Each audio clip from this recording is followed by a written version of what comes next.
Hello there, I'm Anne Edwards, and thanks for joining us on Up Close with Dr. Azmi Omar, who is Director General or DG of Islamic Research and Training Institute, which is a member of Islamic Development Bank Group right here in Dubai at the Global Islamic Economy Summit 2013.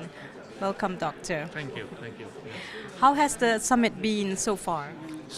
Very impressive. We really like the summit. So you see, if you look at the first time here, you're bringing all the key players in Islamic economy together. You have what we call the Islamic finance or Islamic banking players. You have the halal food players.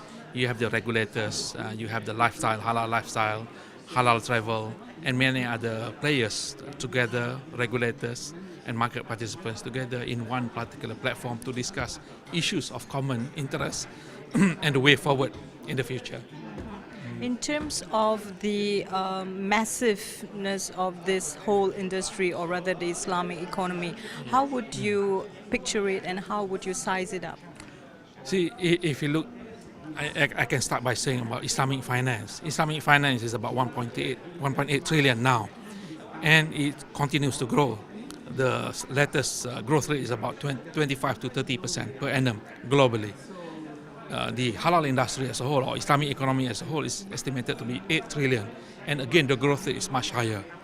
Why much higher? Because not many countries are really implementing halal industry or Islamic economy. So we're saying countries that have implemented Islamic finance are now going into halal economy. So we see there will be a lot of interest and a lot of, high growth rate for those particular countries. Therefore, what we call it, increasing the growth rate of Islamic halal economy in general. So in terms of the 8 trillion US dollar GDP value, how much do you see it growing within these few years to come? We start with, if we take the case of banking is about 20 to 25% globally. If you go extend beyond that to, say, for example, Islamic economy, the growth rate will be even higher. Why even higher? As I mentioned, now many countries are embracing halal economy. Okay, so we see Dubai is positioning itself as a center for halal economy. Malaysia is also doing that. So as many countries are coming on board, Indonesia, big player, and later on in the North African countries, including some African countries, and extended later on to Central Asia. So you will see the growth rate between 30 to 40%, at least for the next 5 to 10 years. What are the key challenges do you see these economies will be facing in order to move forward? I think one of the key challenges, to a certain extent, is like Islamic banking. I think one of the issues people talk about is the issue of standardization. But to me, standardization will be very difficult, where you cannot get all countries to accept one particular standard. But one way we can do is what we call passporting, which means that each country accepts the standard of another country. So in this way, you will be able to have trade between member countries and therefore increasing the halal economy. And the other challenge is, of course, the capacity building and the knowledge. We need to make people aware and train them in terms of the halal economy. What sort of things you need to make it halal? Not many people are aware. Even within the OIC countries, when we talk about halal economy, some of them don't understand halal because they thought everything is halal. So why should we discuss about halal industry? So education is very important. So that is one of the challenges.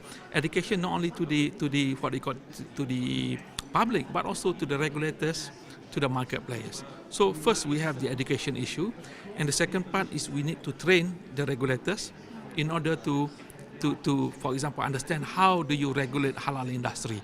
Because halal industry requires certain regulation, certain certification. So that certification relates back to the issue of standardization. Okay, so each country have their own standards. Some countries don't have standards at all. So the question is, how do you help those countries to develop their own standards?